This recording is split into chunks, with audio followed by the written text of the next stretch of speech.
আসসালামু আলাইকুম ৰহমতুল্লাহি ওবৰাকাতুহ। বিসমিল্লাহিৰ ৰহমানিৰ ৰহিম। আমাৰ ইসলামিক মডেল একাডেমিৰ বিশেষ সুবিধাসমূহ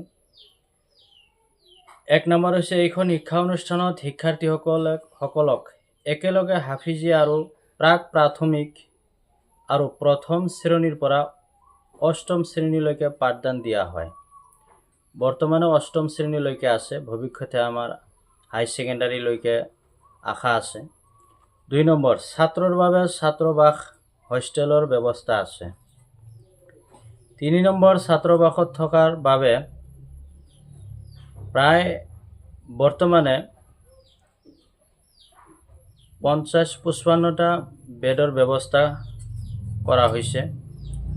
4 নম্বৰ, সৰু সৰু শিক্ষাৰ্থীক চোৱা চিতাৰ বাবে মাদাৰ টিচাৰৰ ব্যৱস্থা আছে।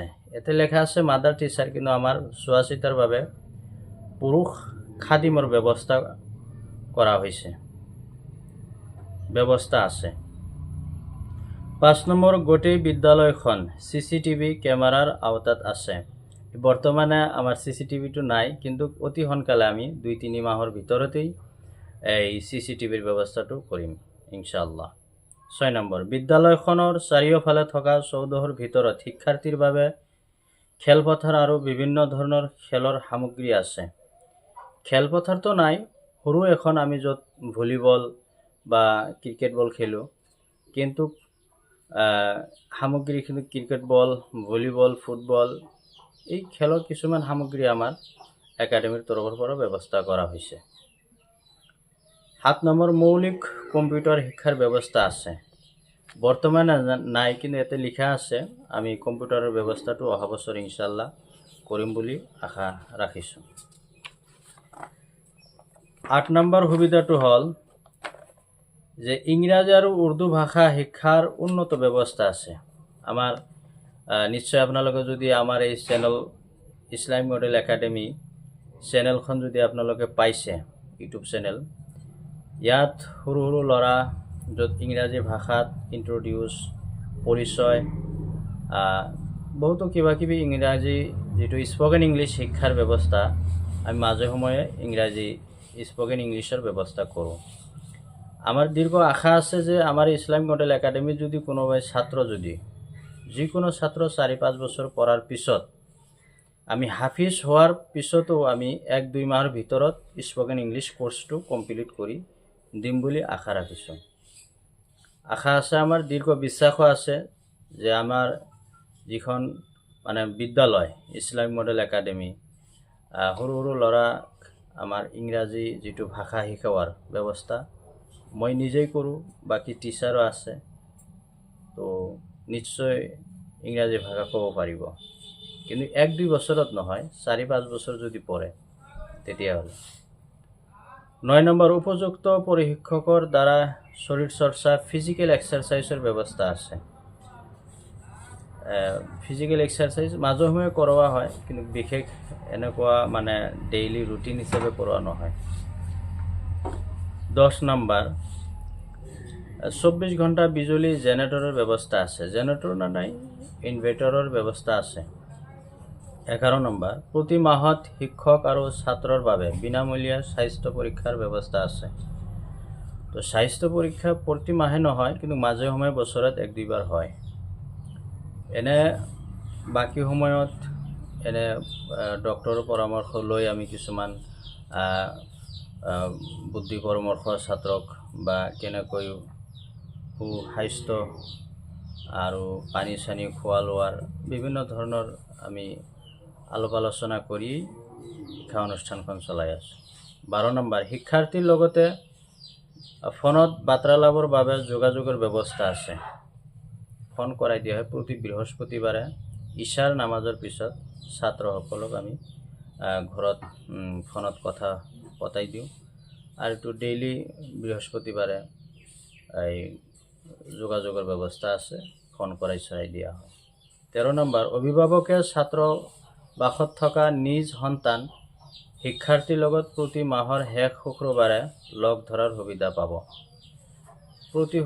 প্ৰতি মাহৰ শেষ শুক্ৰবাৰে, কিন্তু আমাৰ এইটো ৰুটিন কৰা আছে যে শুক্ৰবাৰে পুৱা 8টা বজাৰ পৰা 11টা বজালৈকে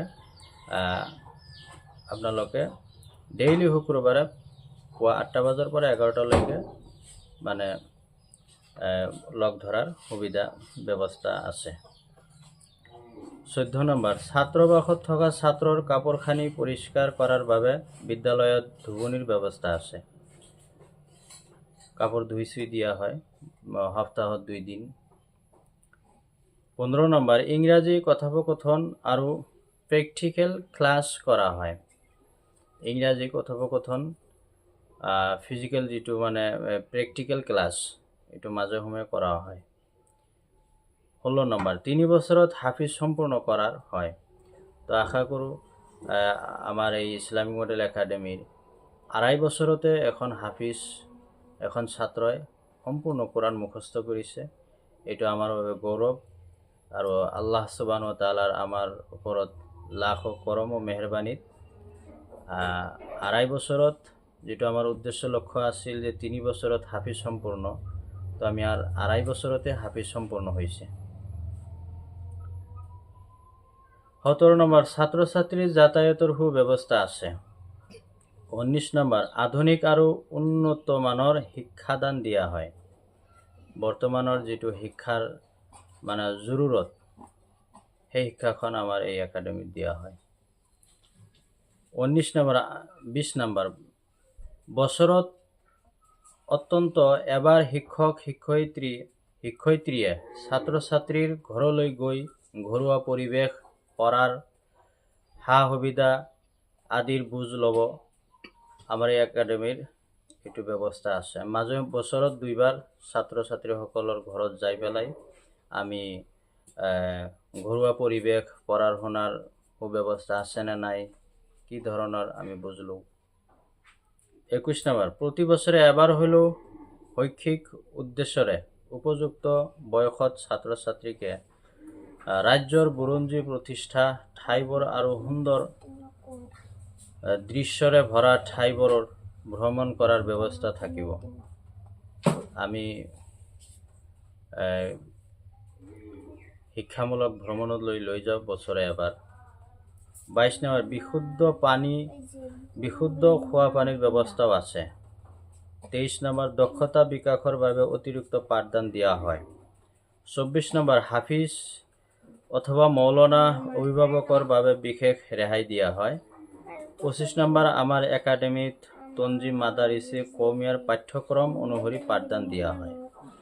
আমাৰ যেটো সদৌ অসম তনজিম মাদাৰিছে কৌমিয়া সেই মাদ্ৰাসাৰ হিসাবে পাঠ্যক্ৰম অনুসৰি পাঠদান দিয়া হয়।